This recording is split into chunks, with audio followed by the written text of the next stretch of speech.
इन बातों के पश्चात किसी ने यूसुफ से कहा, सुन, तेरा पिता बीमार है। तब वह मनश्शे और एप्रैम नामक अपने दोनों पुत्रों को संग लेकर उसके पास चला। किसी ने याकूब को बता दिया, तेरा पुत्र यूसुफ तेरे पास आ रहा है।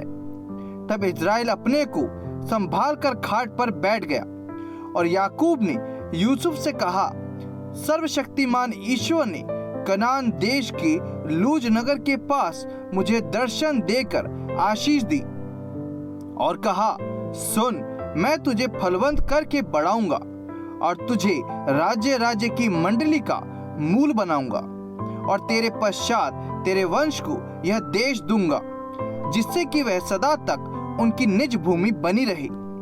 और अब तेरे दोनों पुत्र जो मिस्र में मेरे आने से पहले उत्पन्न हुए हैं, वे मेरे ही ठहरेंगे, अर्थात जिस रीति से रूबेन और शिमोन मेरे हैं, उसी रीति से एप्रैम और मनश्शे भी मेरे ठहरेंगे। और उनके पश्चात तेरे जो संतान उत्पन्न हो वे तेरे तो ठहरेंगे, परंतु बंटवारे के समय वे अपने भाइयों ही के वंश में गिने जाएंगे। जब मैं पद्यान से आता था, तब एप्राता पहुंचने से थोड़ी ही दूर पहले मार्ग में मेरे सामने मर गई और मैंने उसे वहीं, अर्थात एप्राता जो बैतलहम भी कहलाता है, उसी के मार्ग में मिट्टी दी। तब इज़राइल को यूसुफ के पुत्र देख पड़े और उसने पूछा, ये कौन है? यूसुफ ने अपने पिता से कहा, ये मेरे पुत्र हैं, जो परमेश्वर ने मुझे यहाँ दिए हैं। उसने कहा, उनको मेरे पास ले आ कि मैं उन्हें आशीर्वाद दूं। इज़राइल की आंखें बुढ़ापे के कारण धुंधली हो गई थी, यहाँ तक कि उसे कम सूझता था। तब यूसुफ उन्हें उनके पास ले गया और उसने उन्हें चूम कर गले लगा लिया। तब इज़राइल ने यूसुफ से कहा, मुझे आशा ना थी कि मैं तेरा मुख फिर देखने पाऊंगा, परंतु देख, परमेश्वर ने मुझे तेरा वंश भी दिखाया है।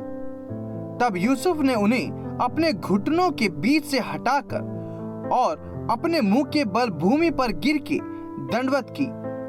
तब यूसुफ ने उन दोनों को लेकर, अर्थात एप्रैम और अपने दाहिने हाथ से कि वह इज़राइल के बाएं हाथ पड़े, और मनश्शे को अपने बाएं हाथ से कि वह इज़राइल के दाहिने हाथ पड़े, उन्हें उसके पास ले गया।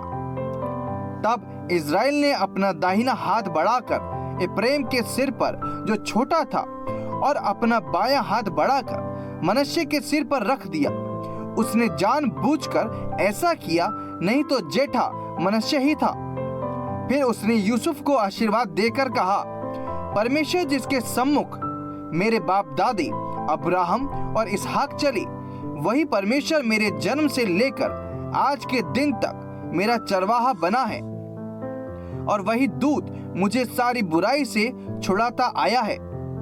वही अब इन लड़कों को आशीष दे और ये मेरे और मेरे बाप दादे अब्राहम और इसहाक के कहलाएं और पृथ्वी में बहुतायत से बढ़े।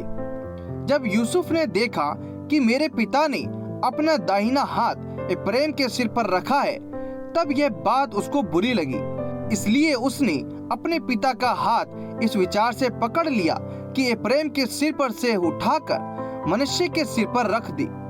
और यूसुफ ने अपने पिता से कहा, हे पिता, ऐसा नहीं, क्योंकि जेठा यही है, अपना दाहिना हाथ इसके सिर पर रख। उसके पिता ने कहा, नहीं, सुन, हे मेरे पुत्र, मैं इस बात को भली भांति जानता हूँ, यद्यपि इससे भी मनुष्य की एक मंडली उत्पन्न होगी और वह भी महान हो जाएगा, तो भी इसका छोटा भाई इससे अधिक महान हो जाएगा और उसके वंश से बहुत सी जातियां निकलेंगी। फिर उसने उसी दिन यह कहकर उनको आशीर्वाद दिया, इज़राइली लोग तेरा नाम ले लेकर ऐसा आशीर्वाद दिया करेंगे, परमेश्वर तुझे एप्रैम और मनश्शे के समान बना दे। और उसने मनश्शे से पहले एप्रैम का नाम लिया। तब इज़राइल ने यूसुफ से कहा, देख, मैं तो मरने पर हूँ, परंतु परमेश्वर तुम लोगों के संग रहेगा और तुमको तुम्हारे पितरों के देश में फिर पहुंचा देगा, और मैं तुझको तेरे भाइयों से अधिक भूमि का एक भाग देता हूँ, जिसको मैंने एमोरियों के हाथ से अपनी तलवार और धनुष के बल से ले लिया है।